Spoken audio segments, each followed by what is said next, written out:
Fala, galera que vai fazer o concurso para o CNPq. Eu sou o professor Renato da Costa, professor de Informática do Estratégia Concursos, e meu objetivo hoje é trabalhar com vocês muitas questões do CESP de acordo com o conteúdo programático. Vem comigo. Vamos fazer aquela revisão em cima das questões. Bora!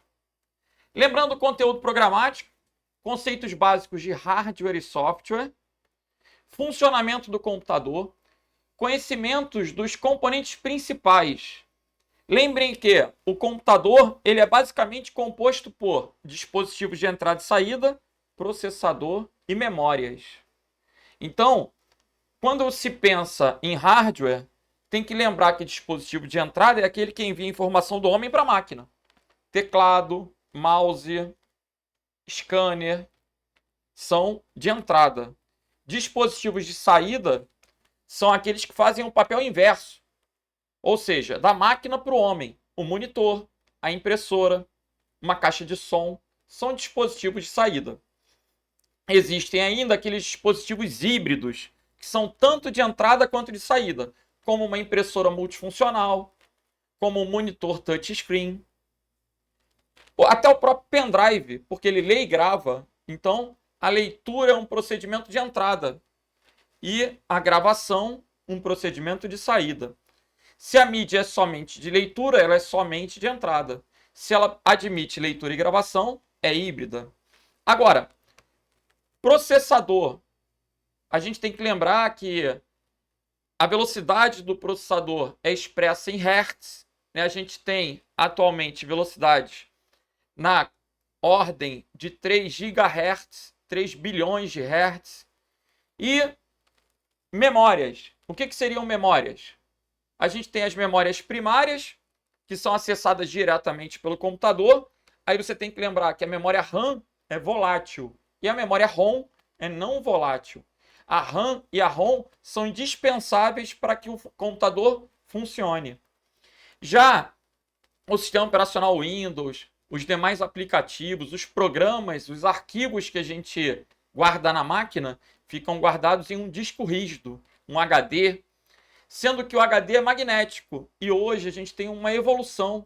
O sucessor do HD, que é o SSD, é um disco sólido. O SSD ele é muito propenso a aparecer na prova. Vocês vão levar para o concurso que o SSD é cerca de 10 vezes mais rápido que um HD magnético. Ele é mais resistente a impactos, porque ele não tem partes móveis, então ele resiste a quedas. Ele tem um menor peso, um consumo menor de energia. É muito bom. Quais são as desvantagens do SSD? Ainda estão relacionadas ao custo, porque ele ainda é mais caro, e a capacidade de gravações. Como assim? Um SSD permite que você apague e regrave em um mesmo ponto, uma posição da memória, até 5.000 vezes. É coisa pra caramba. Mas o HD vai possibilitar, por exemplo, 100.000 vezes. Eu estou colocando aí valores estimados. Isso, obviamente, vai depender da qualidade da mídia. Mas eu preciso que vocês levem essa informação para a prova. O SSD é muito melhor que o HD. Fato.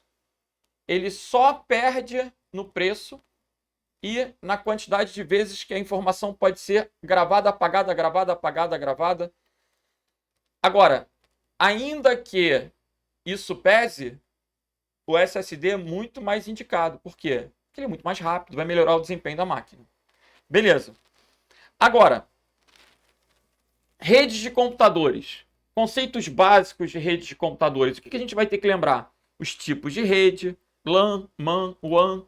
Lembrar que a rede LAN é uma rede local, que a rede local pode ser cabeada ou pode ser wireless. Se ela for cabeada, é uma rede Ethernet. Se ela for wireless, tende a ser uma rede Wi-Fi.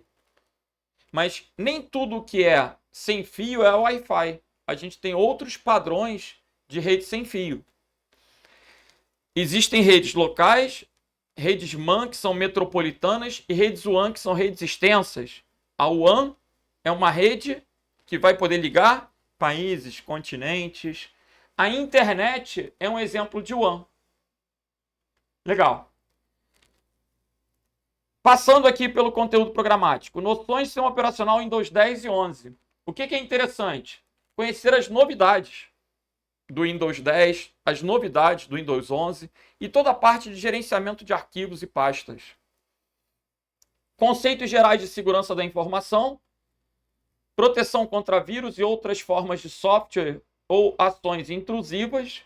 Aqui, vale a pena o candidato ter dado uma lida na cartilha. Aquela cartilha do CERT, cartilha.cert.br.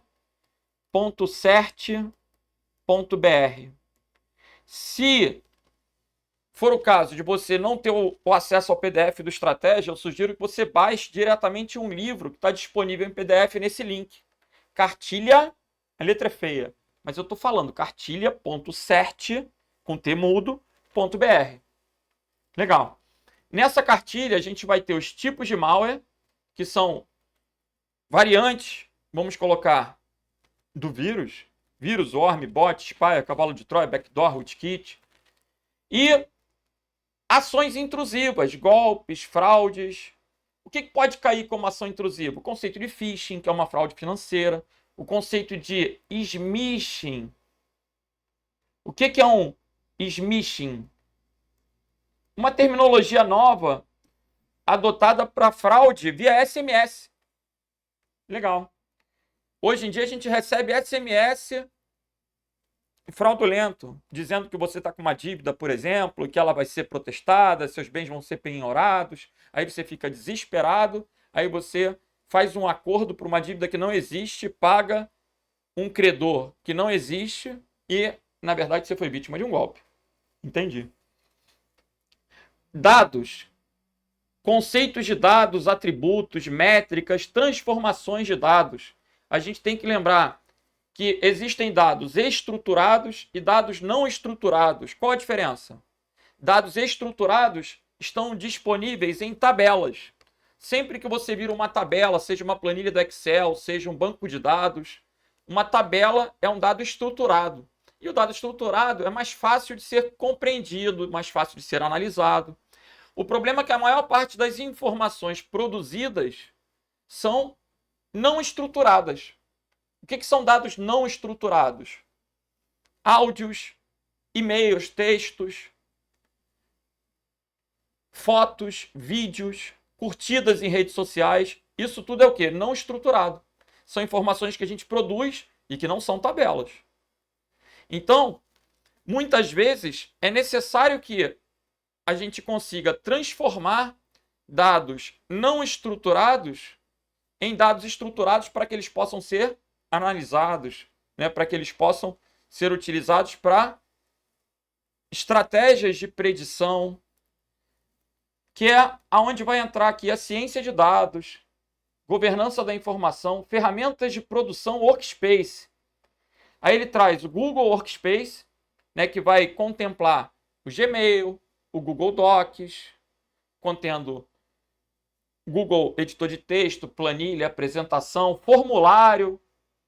O Google Workspace, ele é contratado por grandes empresas.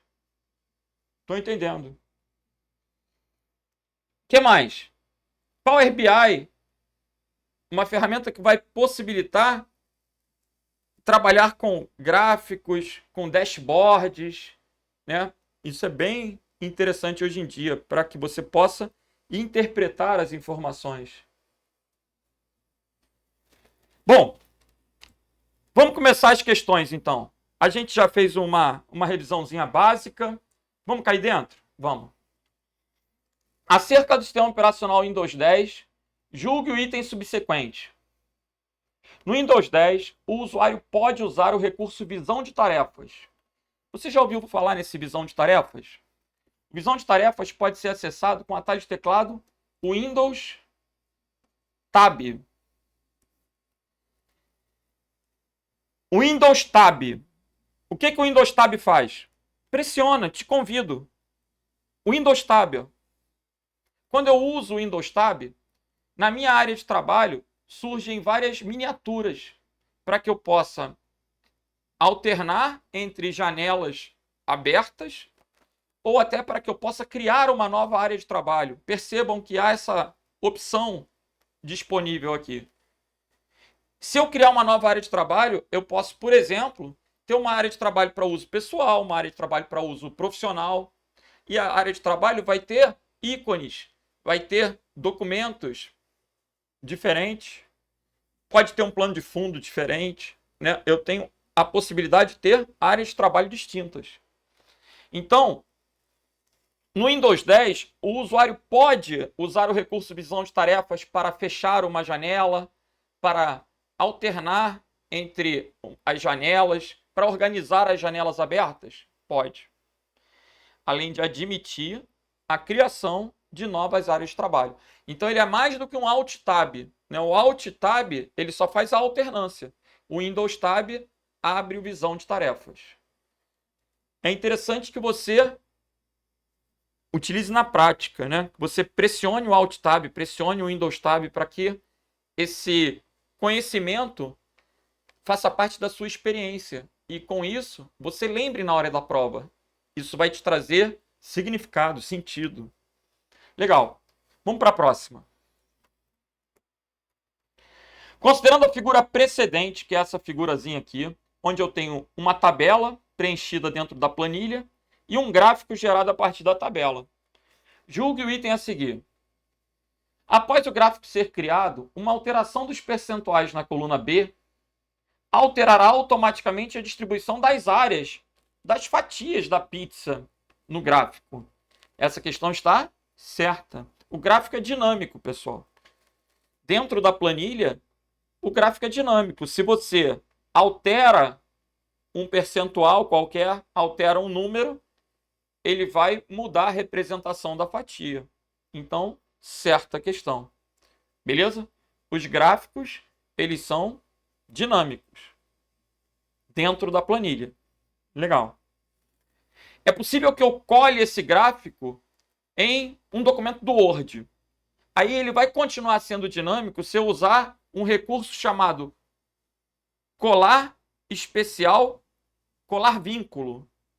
Colar vínculo dentro do colar especial.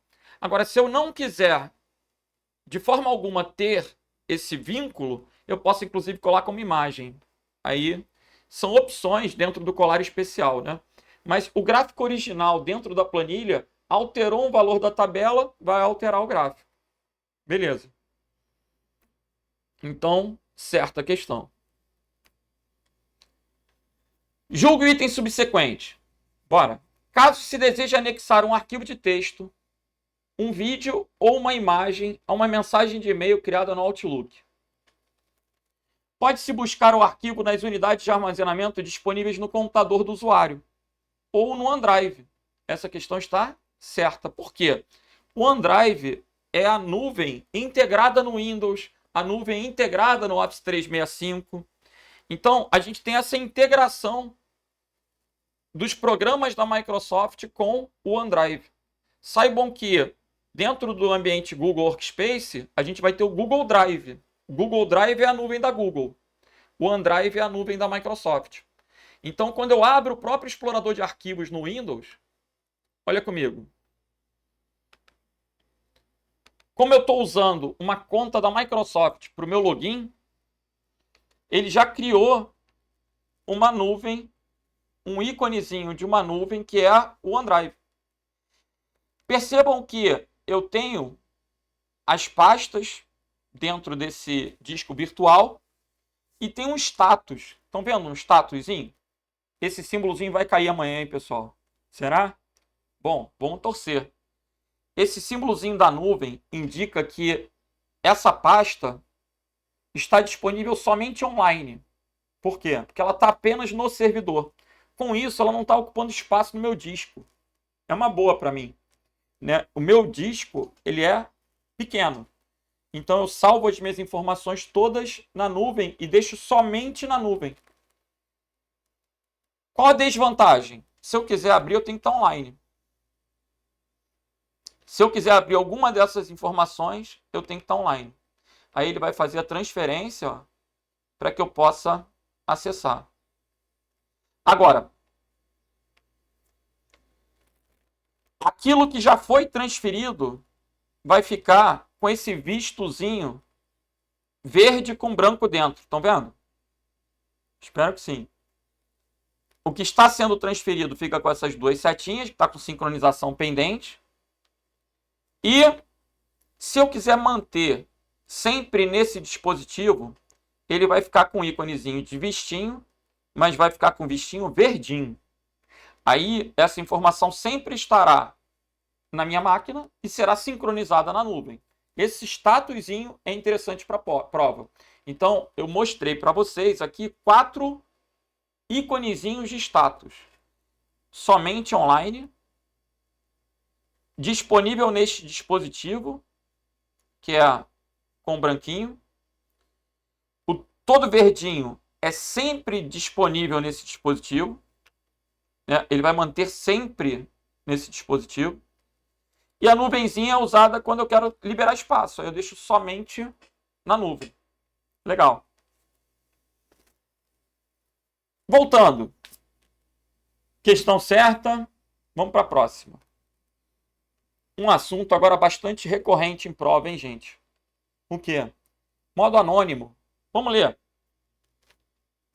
Quando o Google Chrome é utilizado para navegação na internet, sem que esteja no modo anônimo, os endereços dos sites visitados são armazenados no computador do usuário. Essa questão está certa. Né? Se, porventura, ninguém faz isso.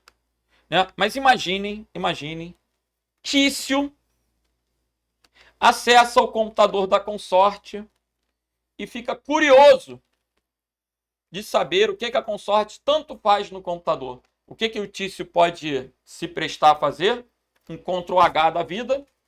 Ele vai buscar o histórico de páginas que foram acessadas. Então, sabendo que Tício tem esse mau hábito, o que a consorte pode fazer? Ela pode acessar o modo anônimo. No Edge, que é o navegador do Windows, e no Google Chrome, a gente utiliza o atalho Ctrl+Shift+N. Com Ctrl+Shift+N, a gente entra em modo anônimo.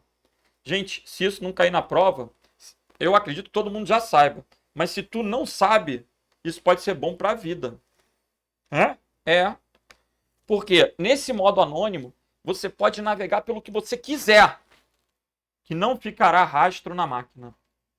Você pode acessar o site que você quiser, que não ficará no histórico, não vai ter cookie na máquina, não vai ter arquivo temporário. A pessoa pode mexer no teu computador que ela não vai encontrar vestígios. Agora, lembre-se, se você está no teu ambiente de trabalho, aí você aprendeu que o modo anônimo não deixa rastros na máquina. Aí você não. Mévio, a pessoa não gosta desse tipo de brincadeira. Então abstrai, meu filho, véspera de prova. Eu estou tentando fazer com que você lembre. Lembrou, valeu a pena. Ah, mas eu não gosto. Então abstrai. Mas Mévio, imagina a situação hipotética. Mévio, no ambiente de trabalho, aprende que tem um modo de navegação anônima e começa a navegar por um monte de site de domínio XXX. O que é isso? Site de sacanagem, de pornografia, de conteúdo adulto. Mévio vai ser mandado embora, Mévio vai responder lá um processo administrativo que está acessando o site inadequado durante o trabalho? Sim ou não? Sim! Porque o administrador da rede vai ver que aquele usuário daquela máquina, daquele IP, está acessando aquele conteúdo. Você não deixa rastros no computador, mas você continua deixando rastros através do IP. O administrador da rede vai saber aonde você está entrando.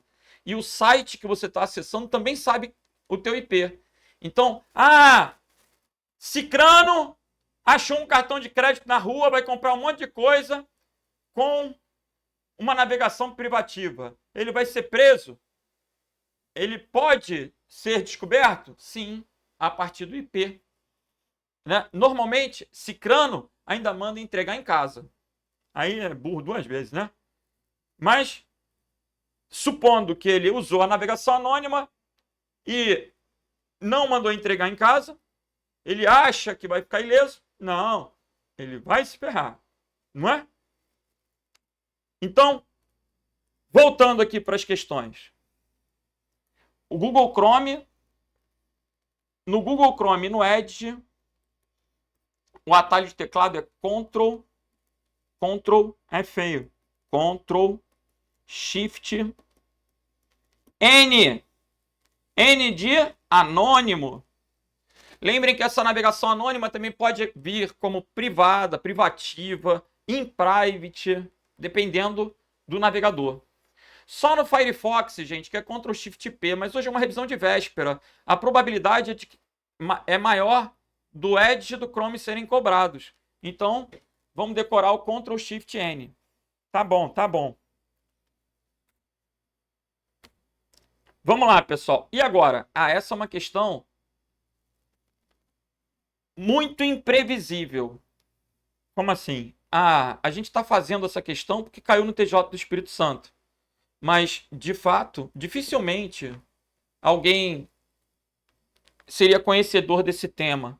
Exceto se a pessoa trabalha com suporte, né? Ela faz auditoria dos sistemas. Aí é possível que ela conheça o visualizador de eventos. Vamos lá. Vou entrar aqui no botão Iniciar. A partir do menu Iniciar, eu acessei o visualizador de eventos. O visualizador de eventos é um utilitário que acompanha o Windows, que vai possibilitar que eu acesse logs do sistema. O conceito de log está associado a um conceito de histórico, de registro. Log, uma tradução para log seria diário. Tanto que a gente tem um conceito de blog, né, que é um weblog, onde as pessoas escrevem o que aconteceu no blog. Então, o log é um diário. Quando você faz o login no sistema, olha o termo, login, logon, login, você coloca lá o seu usuário, tudo que você fizer vai ficando armazenado em arquivos de log. Então, aqui eu consigo analisar quais eventos foram realizados na máquina, em quais dias, por quais usuários. Essa é a ideia do visualizador de eventos. Eu até vou colocar um exemplo que muitas vezes pode não ser interessante para você que está estudando CNPq, talvez seja mais para a galera de segurança pública, né? Mas, por exemplo, a polícia prendeu um computador, né? Tem um mandado de busca e apreensão lá, aí pegou um computador de um suposto pedófilo. O policial prendeu ao meio-dia. 1h da tarde, chegou na delegacia, ele ligou o computador. Quando ele liga, o vagabundo deu a senha lá. Beleza, ele botou a senha, entrou no sistema. Quando ele entra no sistema, o log já vai conter a informação de que o computador foi ligado naquele dia. E com isso, ele quebrou a cadeia de custódia. É possível que aquele culpado seja inocentado, porque ele vai alegar que não tinha as fotos não. O policial ligou o computador depois que eu fui preso. E com isso, o policial pode ter colocado as fotos lá, eu não participei disso e tal. E realmente, né, quando o perito ele vai mexer na máquina, ele não liga o computador, ele não modifica nada na máquina. Primeiro ele clona o disco e utiliza o clone em um outro computador. Isso é só para você lembrar, né, a ideia do log. O visualizador de eventos é uma ferramenta originária do Windows que permite ao administrador da máquina acessar dados dos logs. O que são logs? Esses registros.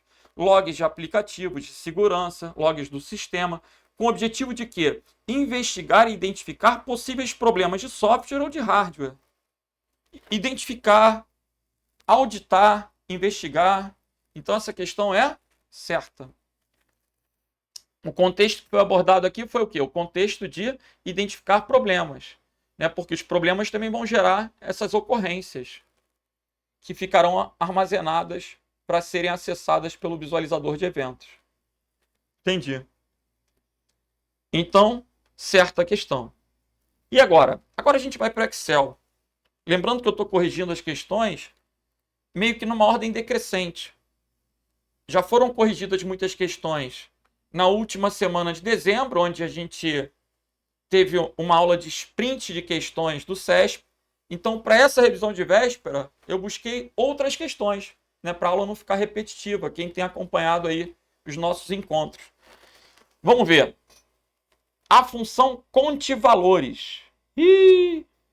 nós temos no Excel 5 funções de contagem. Quais são as funções de contagem? A gente tem conte.num, conte.valores, contar.vazio, conte.se e conte.6. Então percebam aí, ó, tem 5 funções apenas de contagem. Se tiver qualquer outro contar, tá errado. Só conte.num, conte.valores, contar.vazio, conte.se e conte.6. Essa é a sintaxe. Imaginem que eu coloco aqui, na coluna A, eu tenho 1, 2, 3, 4, 5. Aí eu tenho número 8, bola, 7, 2, vazio e 6. Pronto. Essa é a minha tabela. Se porventura eu colocar aqui, vamos trabalhar juntos. Bora, bora, bora. Fala comigo. Fala sozinho, mas fala comigo. Bora, bota nesse bate-papo aí. Conte.num de A1 até A6. Qual vai ser a resposta? Conte.valores de A1 até A6. Contar.vazio de A1 até A6. Conte.c de A1 até A6, ponto e vírgula, maior que 6. Vamos fazer essas 4 questões. Tá, trabalhar essas 4 funções. Isso. Bora. Conte.num vai contar, toda contagem é 1, 2, 3, 4. Contar se for número. Então, 1, 2, 3, 4. Resposta primeira, 4. Você sabia, eu não acredito não, mas já ouvi falar que tem gente quando vê isso aqui que faz assim, ó, 8 mais 7, 15 mais 2, 17. Gente, isso não é contar. Não é? Presta atenção. Qualquer criança sabe contar. Contar sempre vai ser o quê? 1, 2, 3, 4. Toda a contagem começa do 1, gente. Não viaja. 1. Percebam que qualquer uma dessas contagens, no máximo, vai ter como resultado 6. Por quê?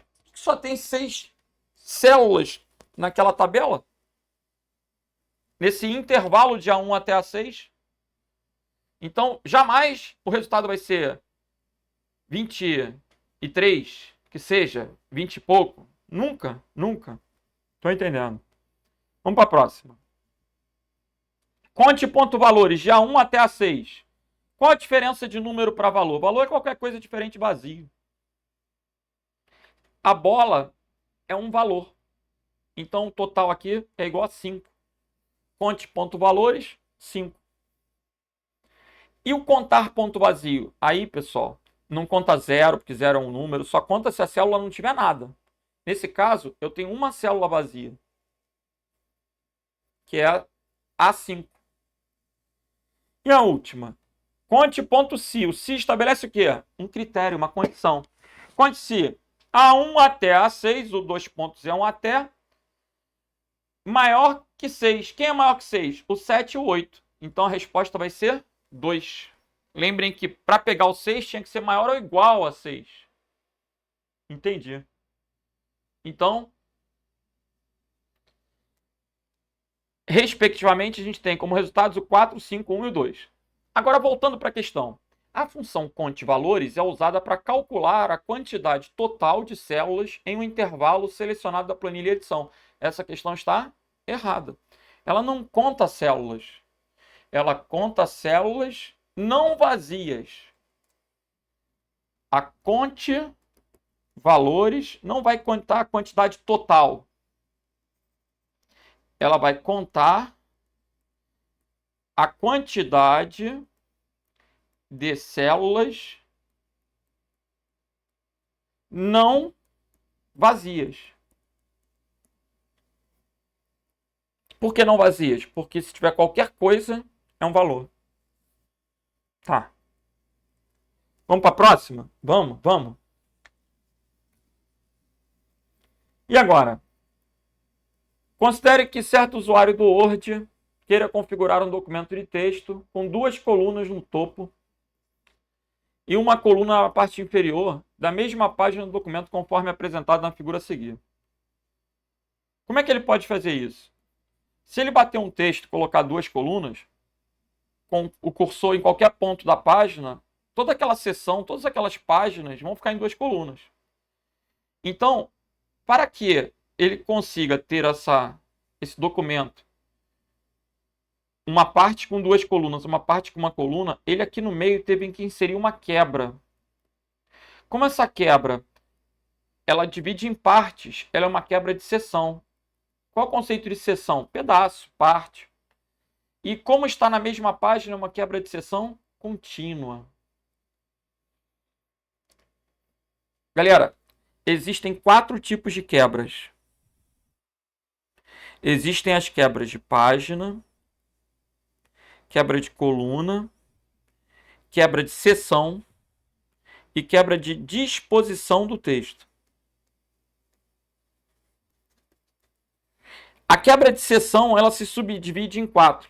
De próxima página, de página par, de página ímpar e a quebra de seção contínua. Quando que eu tenho que usar a quebra de seção de próxima página? Imagina o seguinte, eu estou fazendo um trabalho, eu estou num trabalho científico lá, aí eu preciso que a próxima página ela tenha uma numeração de página diferente. Ela reinicia a numeração de página. Então, a quebra de seção vai ser para a próxima página. Seções diferentes vão possibilitar que você tenha cabeçalhos e rodapés diferentes, números de páginas diferentes, tamanhos de papel diferentes. Eu posso ter orientação, retrato, paisagem. Tem uma tabela grandona que eu tenho que colocar deitado. Então, eu posso mudar a orientação. Só que se eu mudar a orientação sem quebrar a seção, ele vai colocar todas as páginas do documento em paisagem, deitado. E eu não quero só que aquela página fique paisagem. Então, o que eu faço? Eu quebro uma seção de próxima página e configuro a orientação daquela página.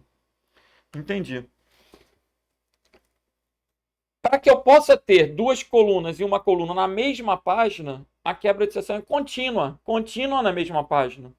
Então, nesse caso, será necessário separar a página por meio do comando quebra de seção. Só que página ímpar ou página par tornaram aí o item errado. A quebra de seção deveria ser uma quebra de seção contínua. Quando que eu uso uma quebra de seção de página par ou página ímpar? Primeiro, quando eu estou trabalhando com alguma coisa de impressão frente e verso. Os conceitos de par ou ímpar estão sempre relacionados a frente e verso. O ímpar é sempre à frente. Pensa numa numeração de página. O ímpar, a página 1 é a frente, a 2 é o verso, 3 é a frente, 4 é o verso. Então imagina que eu estou escrevendo um livro e eu não quero que um capítulo comece no verso. Jamais. Acho feio. Eu vou deixar uma página em branco, mas eu quero que o capítulo novo comece sempre na frente. Então eu posso fazer uma quebra de seção de página ímpar, para que a próxima página seja uma página ímpar. Entendi. Seria uma aplicação para esse tipo de quebra. Legal. Vamos continuar. Vamos embora. Vamos que vamos! Programas de navegação na internet, Google Chrome, Mozilla Firefox, Edge, oferecem a opção de salvar favoritos.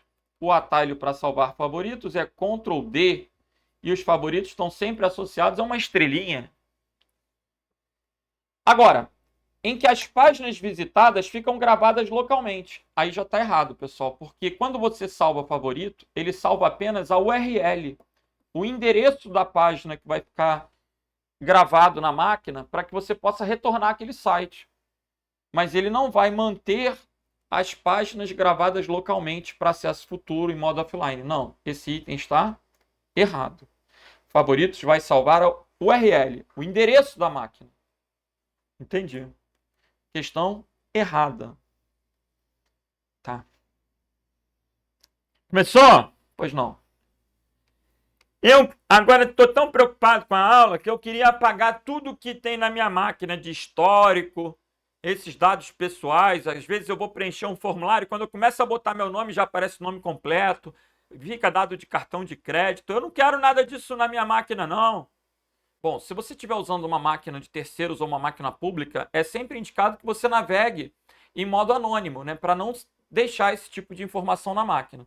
Mas se você está no seu computador e não quer esses dados, e eles já fazem parte do seu navegador, né? Bom, se você está no seu computador, eu não vejo muito problema de deixar os dados, não. Salvo se você tiver um consorte ciumento.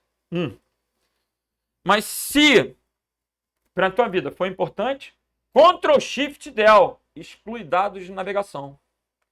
Ctrl Shift Del vai possibilitar que você apague o histórico de downloads. Não vai apagar o download, não. Vai apagar só o quê? O histórico dos downloads. Por exemplo, se vocês quiserem ver o que eu baixei recentemente, Ctrl J mostra o histórico de downloads.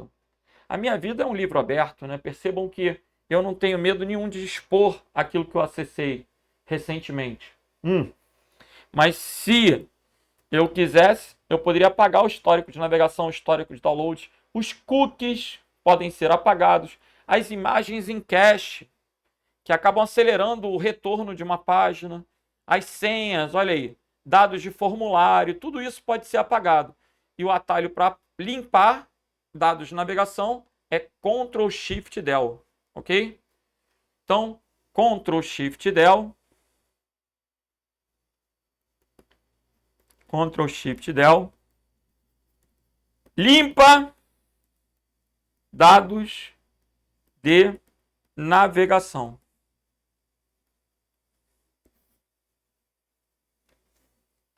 Vamos que vamos, galera. Vamos para a próxima questão agora, hein? No Microsoft Word, a opção compartilhar. Opção compartilhar. A gente vai lá em arquivo, compartilhar.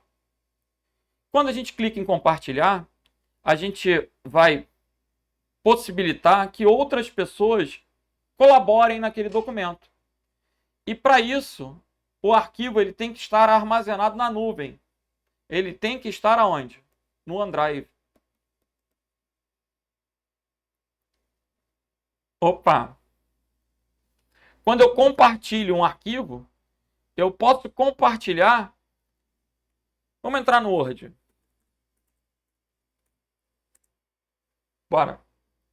Carregando o Word aí, eu peguei um arquivo qualquer. Esse arquivo está no OneDrive. Então, eu posso clicar aqui em arquivo, compartilhar. E aí eu vou poder compartilhar copiando o link e mandando o link para a pessoa. Eu posso mandar o link pelas redes sociais, pelo WhatsApp, mas eu vou ter que copiar e colar o link lá. Ou eu posso enviar o link para... Eu posso cadastrar o e-mail da pessoa.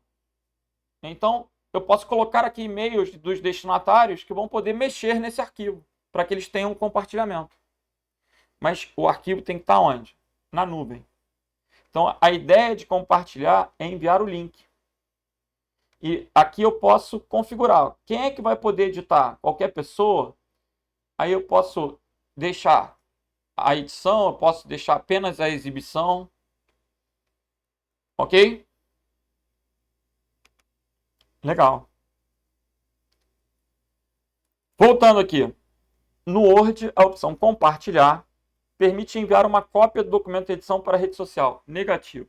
Vai compartilhar o link do OneDrive, né, ou por e-mail, cadastrando o e-mail, ou você copiando e colando o link. Questão errada.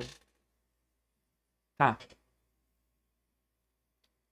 Agora, professor, tem esse papo aí de enviar uma cópia do documento? Tem.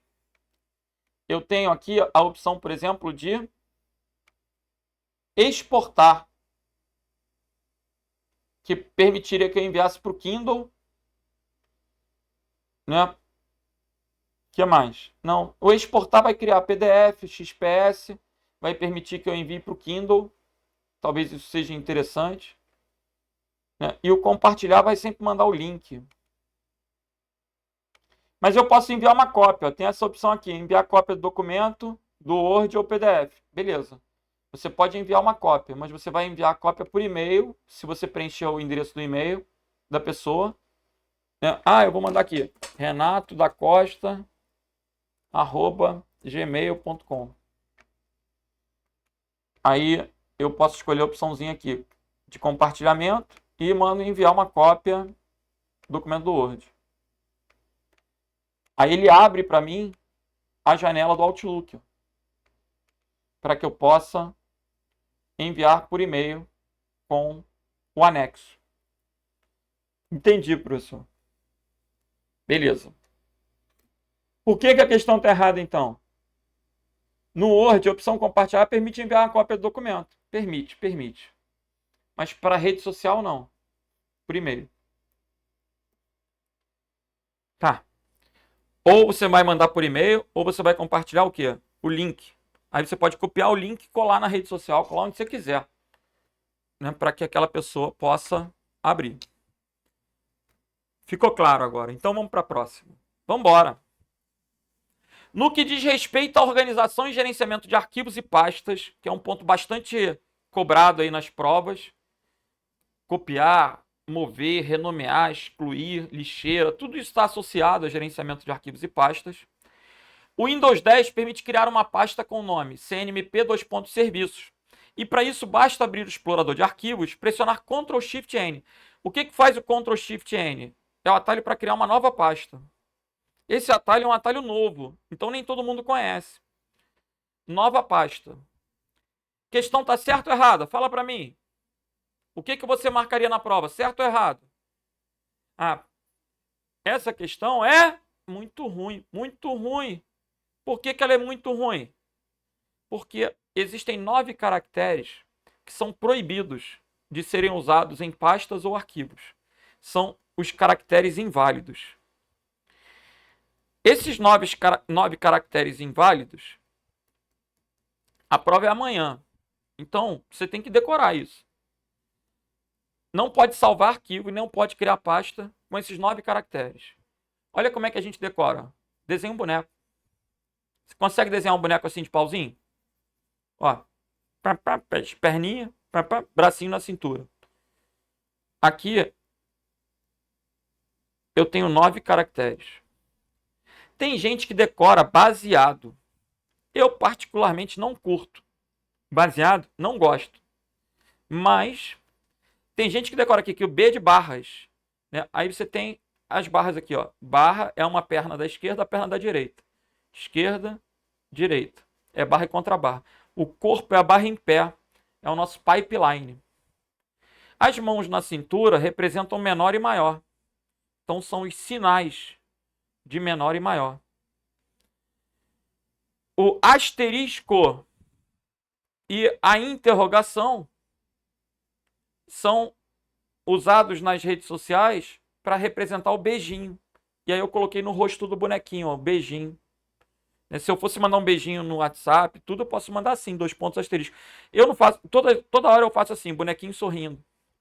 É tão ruim, né, esse tipo de comunicação atual, onde a gente não tem imagem, não tem palavra, não tem áudio. Como assim? Eu sinto falta, por exemplo, Natal, Ano Novo, as pessoas ficam mandando aquelas mensagens copiadas e coladas, aquilo é chato pra caramba. Eu queria que me ligasse, que mandasse pelo menos um áudio falando meu nome. Renato, meu amigo. Mas cada vez a gente está mais distante, né? E às vezes a gente escreve alguma coisa e a pessoa do outro lado não sabe se você está brigando, se você está falando com sarcasmo, com ironia. E aí um emoticonzinho desse quebra aquela comunicação, né? Aqui eu tô mandando um beijinho. Entendi. O cabelinho são as aspas. E o pingolo é a interrogação. Então é um boneco assexuado. O pingolo é a interrogação. Aqui a gente tem os 9 caracteres inválidos. Ok? Entendi.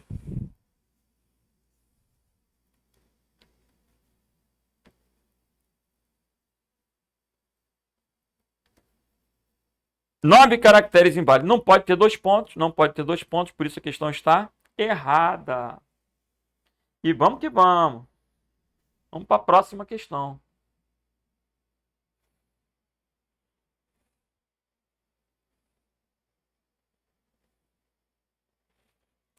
No Microsoft Word, a opção exportar do menu arquivo permite que um arquivo com extensão docx seja salvo na nuvem para compartilhamento com outros usuários. E agora, pessoal? Existe a opção exportar? Sim, eu havia mostrado ela, né? Vou retornar ao Word para a gente poder visualizar. Word, olha aí, arquivo, exportar. Quando eu clico em exportar, eu posso criar um PDF, eu posso criar um XPS, eu posso salvar num outro formato, né, como se fosse um salvar como, e eu posso enviar para o Kindle. Agora, para que eu salve na nuvem, não é exportar, é compartilhar. É sutil isso, né? Por isso a questão está errada. Para salvar na nuvem é compartilhar e não exportar. Próxima questão. O programa Microsoft Word carece de símbolos e notas musicais, pois não oferece a opção de digitar caracteres que não estejam no teclado. Essa afirmativa está errada. Lá na guia Inserir Símbolos, a gente tem um botão de símbolo. É um botãozinho que tem um símbolozinho. Vamos ver? Inserir símbolos, símbolo. Olha aí. Aqui tem um mapa de caracteres, que eu posso escolher caracteres de acordo com a fonte que eu desejar. Existem fontes de caracteres para que você possa colocar símbolos que não estão no teclado num documento em edição. Alguns símbolos matemáticos podem ser encontrados também aqui. A gente tem uma penca de fontes só de símbolo. Essas fontes Wingdings, a fonte Symbol, são exemplos de fontes com caracteres especiais, né? Vamos dizer assim. Por isso a questão está errada. Legal. Vamos para a próxima. Vamos embora.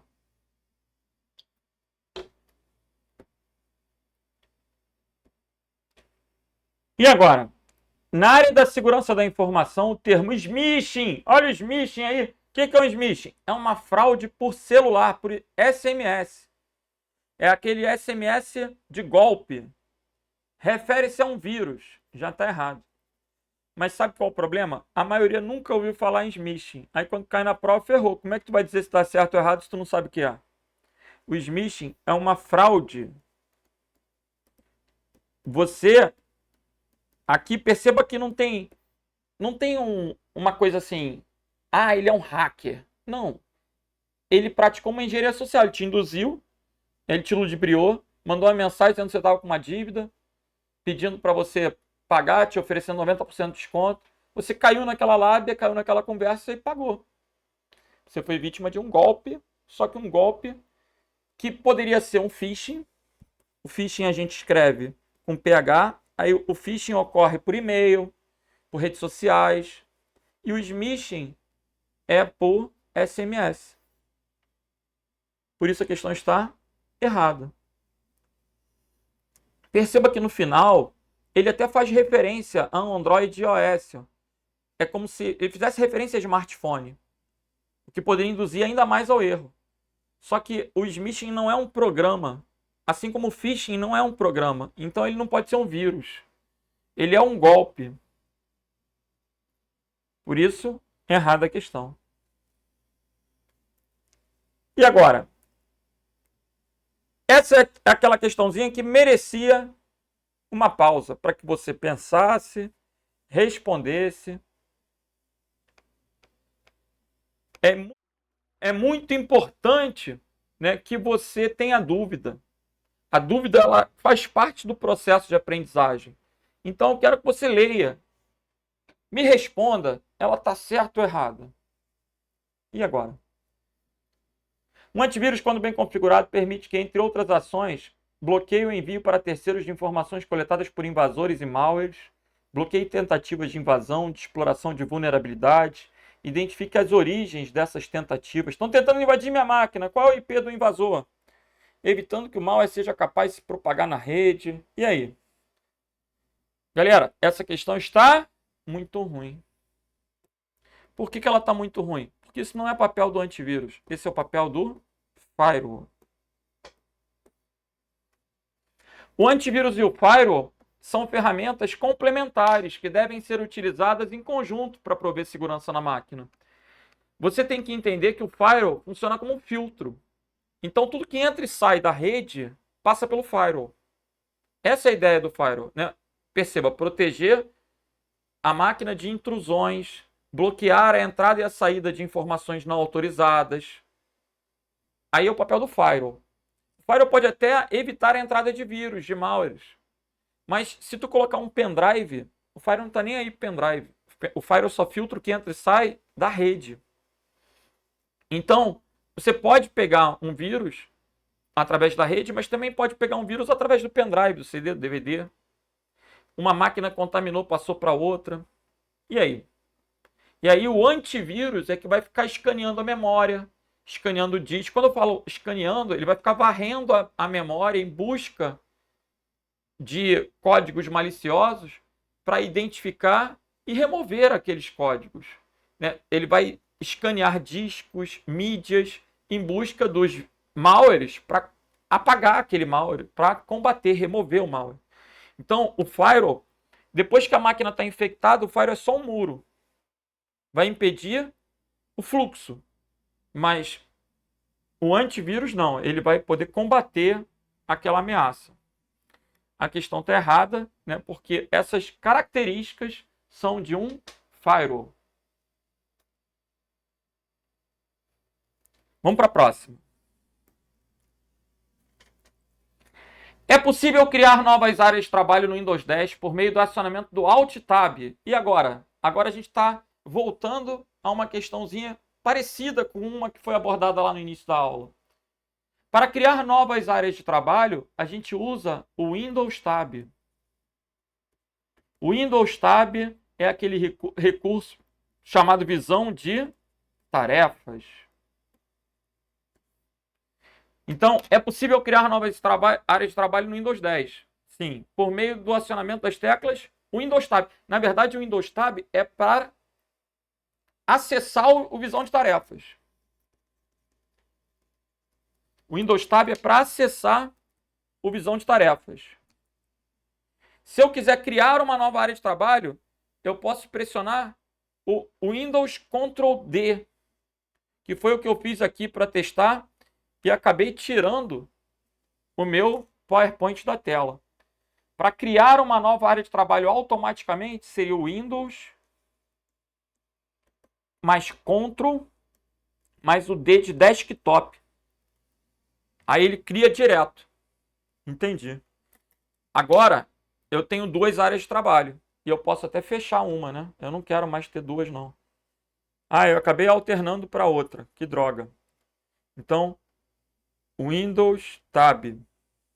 Windows Tab. Vou fechar a área de trabalho 2. Vou ficar na área de trabalho 1. Muito bom.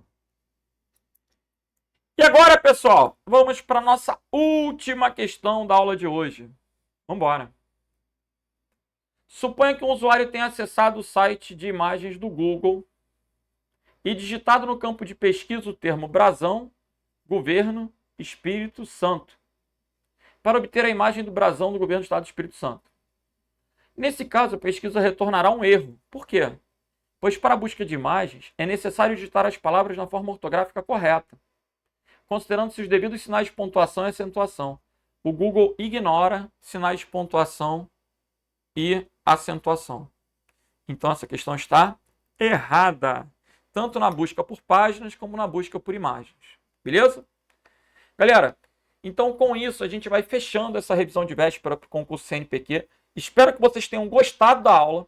Fica o convite para que vocês me sigam nas redes sociais. O meu Instagram é @prof.renatodacosta. Vamos colocar aí na tela. @prof. Renato da Costa. Então, se você gostou, não deixa de seguir lá não, né, que é muito importante para mim que você me acompanhe minha agenda, meu trabalho e me ajude, inclusive, a divulgar esse trabalho. Se puder, manda aquele print aí, coloca nos stories e me marca aí que eu vou ficar bastante feliz, beleza? Qualquer dúvida pode mandar pelo próprio Insta, que eu estou à ordem para tentar responder o mais rápido possível. E muito sucesso na prova amanhã. Vá tranquilo fazer a sua prova. Lembre-se que você, dentro daquilo que você tem, né, de tempo, recurso, se você fez o melhor que você podia, vá para a prova tranquilo, sem ansiedade, sem nervosismo, né? Tenta minimizar essa ansiedade, esse nervosismo. Inclusive, esse aulão é importante para isso, né? Para que você mantenha o foco aqui e depois terminar o aulão, você vá relaxado aí, descansar e se preparar para amanhã arrebentar, beleza? Grande abraço para todos, fiquem com Deus e até a próxima oportunidade. Valeu!